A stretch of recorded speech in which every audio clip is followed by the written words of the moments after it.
What's up, sports fans, football fans, NFL fans, Vikings fans, JJ Vikings fans? It's JJ Vikings here with Fox 9's Ahmad Hicks, right? Yes, Correct? sir. Sir. Yeah, I wanted to make sure I didn't mispronounce it. Ahmad Hicks, it's so good to see you. I'm very happy that you recognized me and were willing to come on my show. Thank you very much. Absolutely, man. Yeah, I see all the hard work you're doing and all the content you're dishing out on social media at an early age. So anything I can do to help out, I'm glad to be there for you. That means a lot to me. Appreciate it. Thank you very much. I've got a few questions for you, and one of them is the first one. When did you get into sports? If you were into it at a younger age, like kind of like my age, if not younger. Yeah, so my entire life I played sports. I mean, I probably started at 4 or 5 years old. Started contact football at 6 years old, and never looked back. Played football all the way through college. High school did basketball, ran track, played baseball a ton growing up. So dibbled and dabbled in a lot of various sports growing up, and I took a liking to sports broadcast journalism in middle school, like sixth grade, and started doing stuff during our middle school announcements, and then again in my high school broadcast announcements. So I've been doing it for a little bit. That's good. That's good. So I started getting into sports at about 6 years old. I played flag football in fourth grade. Then decided to stick to journal or to go into journalism instead. I started out wanting to be an in-game commentator. I would pause the TV, or no, actually I'd mute the TV so that the real commentary wouldn't be heard, and then I'd create my own commentary of games. This was during about the 2020 season when I still do admire these guys like Joe Buck, Troy Aikman, Kevin Burkhardt, these guys.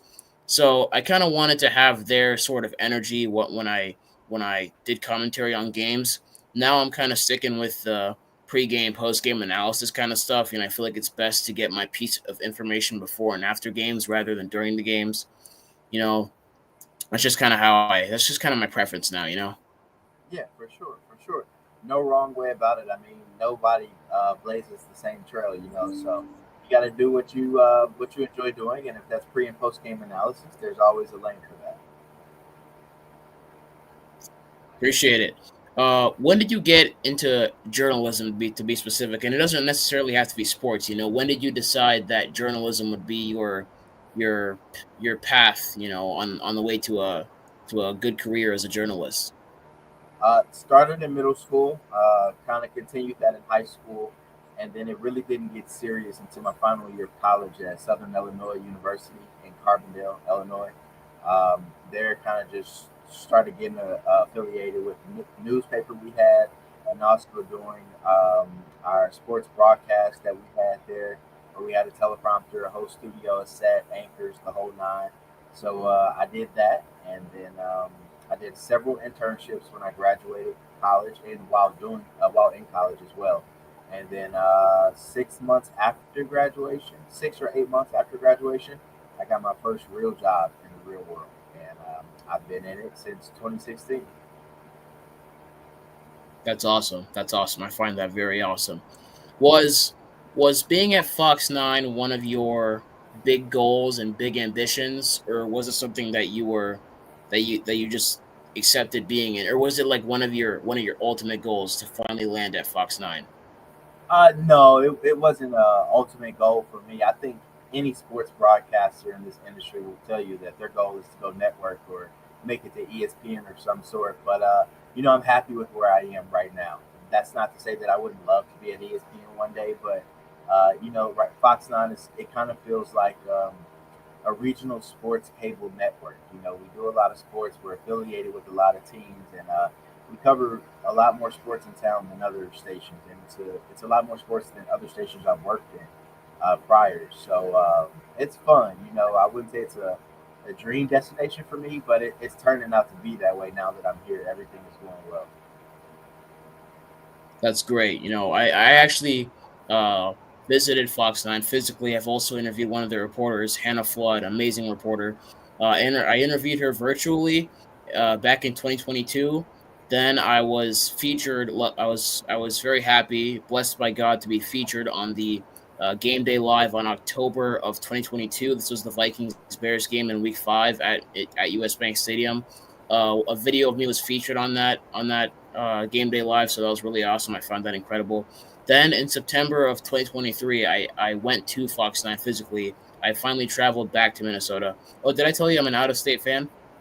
No, where are you located? The East Coast, New England. Really now, a Minnesota fan based in New England. Yeah, I was still born though in Minnesota. I lived there for 7 years, but I have been traveling around America a lot. Whether to live there or just to visit there. But you know, Minnesota's obviously I'm not a stranger to it, but I've been to so many other places. Like California. I even went to Salt Lake City before. I didn't live there, but I lived in California. And now I'm in New England. Absolutely. Well, I'm sure the Vikings fans are happy. They have a very strong, showing of support everywhere. I feel like. Yeah, yeah, they definitely know how to show their passion no matter where they are. And I went to, as I was saying before, I went to Fox 9 in September, um, and I got to visit Hannah Flood personally, and also look around the studios and just really admire the first of all the studio. I'll have to admit it's so much bigger on the inside. It's huge on the inside. Definitely one of the best places I've been to in my entire life. Not even best studios, one of the best places. So I think Fox 9 does a great job of not only having great reporters but having a great appearance. Just a great building in general. Everything about it is incredibly awesome. Yeah, we're blessed to work here. There's certainly a lot of perks of here at Fox 9 and a lot of cool gadgets that we get to play with and whatnot. 100%, 100%. What were your thoughts on today's preseason game against the New England Patriots? I mean, a bunch of young guys playing, vying for a spot in the National Football League on the 53-man roster. Not a lot of starters played in this game, if any, for the Vikings. So I don't think there's a ton to take away. I think you're looking at maybe like 10 guys, from today that are fighting for a roster spot. The rest of the guys are just trying to put some good tape on film, for other teams to see. So I think right now you're probably thinking about the backup quarterback position and how it is Sam Howell's position, but who's that QB3 going to be? Is it Brett Rippon or will it be Max Brosmer? And I think Max Brosmer has certainly played himself into being one of the 53 men on the roster at the end of training camp. So I think that's one of the big storylines to take away. Kobe King, the inside linebacker, got a ton of snaps today with the team waiving Brian Asamoah. So it's like, all right, linebacker there, and then tight ends continues to be an area, wide receiver as well. You want to see some of those young guys, emerge and kind of be dependable. And I think we didn't see that today from Nick Vanette or Lucky Jackson. But Miles Price did show up on special teams, and so that's good. He can be a good asset for Purple if he makes their 53-man roster. That's a good take. That's a very good take. I feel that despite this game and its outcome and the fact that it kind of dragged, I feel that we still have a lot of potential as a team. And what really sucks for me to see was usually you get really excited when you see a connection between a guy like JJ McCarthy and a guy like Jordan Addison. And it made me feel like, oh my gosh, if only we could see that for the first 3 weeks of the season. If only we could see that for a full season. So I'm definitely going to miss Jordan Addison out there. I think we're going to need a reliable wide receiver. I think the decision that we want to make in all of our hearts would be Adam Thielen. I think the decision that we want to make with our heads would be Amari Cooper. But either one works for me. I've always loved the humbleness of Amari Cooper, and I've always loved the hometown hero vibes that Adam Thielen brought to Minnesota. So I really like both players. Both players were definitely a big part of my childhood, so I wouldn't mind either one playing in purple for sure. Yeah, I mean, I don't know about the Adam Thielen route. I think that may be a little bit of a stretch to go out there and, give up some pieces or some draft capital to go get a wide receiver 3 or number 4. But I certainly think there are some heads that, that can be turned in free agency, whether it's Amari Cooper or whether it's Odell Beckham Jr. or, a couple of other names that they have on the board right now. But I think it's, sometimes you play without your best players. That's just business in the National Football League. And the team will be without Jordan Addison, but that just means Jalen Naylor has to step up. That means Lucky Jackson and Ty Felton, the guy who they just drafted, have an opportunity to play for 3 weeks. And I think that also means the team will rely a lot more on TJ Hawkinson and Josh Oliver and also Jordan Mason that they just brought over from the San Francisco 49ers. So I think it'll be a team effort. They'll be changing it up. It won't be air raid offense that maybe we've been accustomed to seeing here in Minnesota. But I think they'll show their versatility and the different ways that they can win this season. I like that. I like that. Also, shout out to you, Talk to Me Africa. That's my mom, by the way. She has her own podcast called Talk to Me Africa. I actually get my heritage from Cameroon, a country in West Africa or Central West Africa. So, she likes to. My mom likes to pop into my shows and just congratulate me and all that. So, just giving her a shout out and shout out to you too, Buckeye. I saw you in the chat as well. I love that. I love that. That's wonderful. Thank you very much.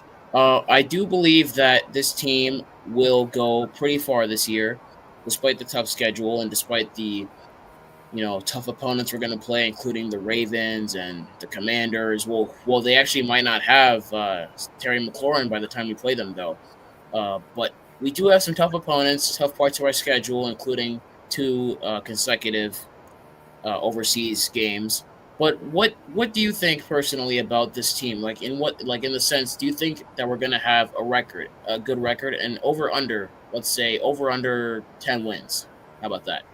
I'm hammering the over, just because I think they have a defense that'll help propel them to 10 wins. I think their defense alone can help them win 10 games. They've been that scary during training camp. I mean, Aaron Jones told me best the other day. He said this defense, man, he's like they're hard to go against. He was like, you guys saw us the first 2 weeks. He was like, we couldn't do anything offensively at training camp. He was like, that speaks to how good they are, and they were really good last year, and I think they're even better this year, especially with their front seven, their defensive linemen that they've added, and their linebackers. So I think it's going to be a very scary sight for opposing quarterbacks and running backs and offensive linemen that have to go up against a Jonathan Allen, a Javon Hargrave, and a Harrison Phillips, and then trot out a Jalen Redmond, a Levi Drake Rodriguez, and so many other guys that are vying for a spot right now. So the defense is really good. Offensively, there's going to be some trials and tribulations. Like you're talking about a second-year quarterback that didn't play at all last year, only had one preseason game under his belt, and only one preseason drive this year in an actual game. So he's going to have some growing pains, absolutely, especially with no Jordan Addison, because that's been a safety blanket during training camp. Him and TJ Hawkinson, but we know Jordan Addison may not be out there for the first 3 weeks. So I think you're going to see, like I just said, like their different versatility.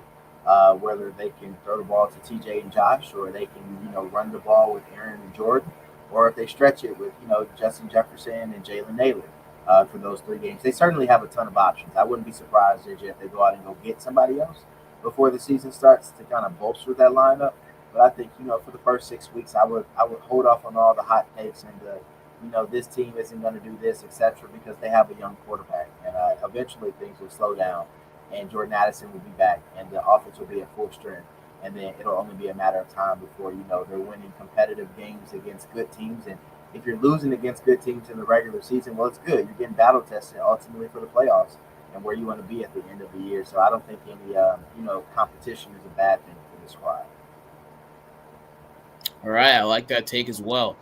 I think that I've thought about this and mentioned this as well a lot. I think it's good for a young quarterback, a young talented quarterback with the potential of JJ McCarthy to go up against a defense as talented as Brian Flores' defense, so that way you know how to mentally and physically prepare yourself for when you go up against another aggressive coach like Mike Tomlin and all those other guys, all those other aggressive coaches that are smart and know how to utilize their defenses in many ways. I think that it's good for JJ McCarthy to go up against a coach as creative as Brian Flores and a coach that has as many schemes as Brian Flores. And I think that the more good plays we see from our defense, like Mekhi Blackman, or no, not Mekhi. Well, yeah, sometimes Mekhi Blackman, but I meant to say Dwight McGlothern. Dwight McGlothern has been making some good plays in training camp. So when we see more and more clips from guys like him, it's not necessarily because our offense isn't performing well. It's just that our defense has such a great play caller that it really helps them utilize their skill sets in ways that can really benefit against opposing offenses. Yeah, I mean, it's just complementary football, something that head coach Kevin O'Connell preaches all the time. Like the offense has to complement the defense has to complement the special teams, and so on. So I think that they'll be clicking on all cylinders. I think the defense will certainly be asked to do a lot. Kevin O'Connell has already come out and said he's going to be asking his guys to do a little bit more than they did last year, especially with a young quarterback. But I think that's okay, and I think they take that with a chip on their shoulder and a little bit of pride. That we got to get the job done, and I think they'll get the job done. Yeah, I think they definitely will get the job done. Uh, Another question that I have for you is, you're obviously, like you said, you're very blessed to be working at Fox 9, to be reporting about such an amazing team as the Minnesota Vikings. But do you have any really huge ambitions, like life goals for the future for yourself? Like, do you have any any big things that you hope to do, in the future? Um, it may sound like a very cliche answer, but just live life and be happy and living life. Like your journey is the reward. And I think growing up, I used to put a lot of goals and timelines for myself. Like I got to be here doing this and I got to do that, and I think that's just a recipe for letdown and to get you in a bad mental spot. And so I think I've kind of just enjoyed to, well, I've tried to enjoy just where my feet are and be present and be happy in the moment. And one thing you'll learn, when you get in this industry is you move on every 2 years. Like you're in the city for 2 to 3 years, and you go somewhere else, and you kind of find yourself just like itching to know where you're going to go next, or itching to go somewhere next, instead of just being able to enjoy the fruits of your labor and where you are right now. And so, honestly, I don't know. With a son and a significant other and my lady, we're kind of just happy to be together. Been long distance for a while, and now we're finally together with our little boy. And so, Minnesota is home right now. My dreams look drastically different than they did 10 years ago. Like I said, I used to want to work at ESPN. That's still a dream of mine, but is it a hill that I think I'll die on? No, probably not anymore. So it's kind of like just being happy with where you are in your career and being blessed, because there's a lot of people that will want to be where I am or, have a job that I do. And so, I try not to catch myself thinking, like, man, I can't wait to go here. I can't wait to do that, because then you kind of don't get to enjoy where you are. So it's a boring answer, but I kind of don't know what my dreams are. My dreams are just to be happy, healthy, and be a great dad, be a great partner, show up for my guys at work, and kind of just let the chips fall, where they lay. I mean, where they must, and go wherever God tells me to go. That's kind of my motto and my plan right now. Go wherever God guides me. I like that answer, and I can relate to it as well. I can 100% relate to it. Um, and just a little bit of kind of like a side piece of information. I will be traveling to Minnesota for the home opener. I'm gonna be getting there at about either Thursday or Friday.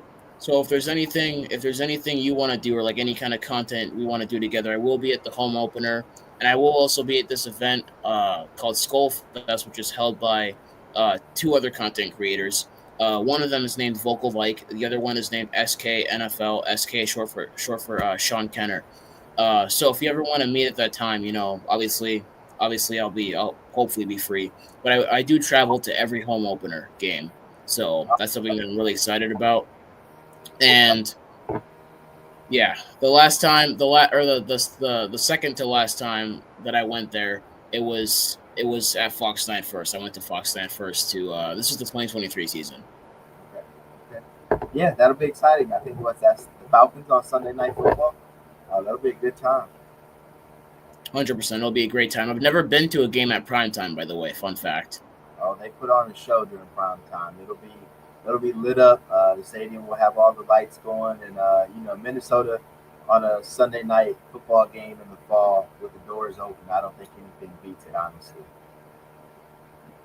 That's going to be incredible. Thank you, by the way, not only for agreeing to come onto the show, but for the fact that I didn't even have to ask you. You volunteered, and I also want to thank you for really recognizing me and really believing in me. And a lot of people do, but I also want to thank you for doing that as well. And I just thank God for where life has led us.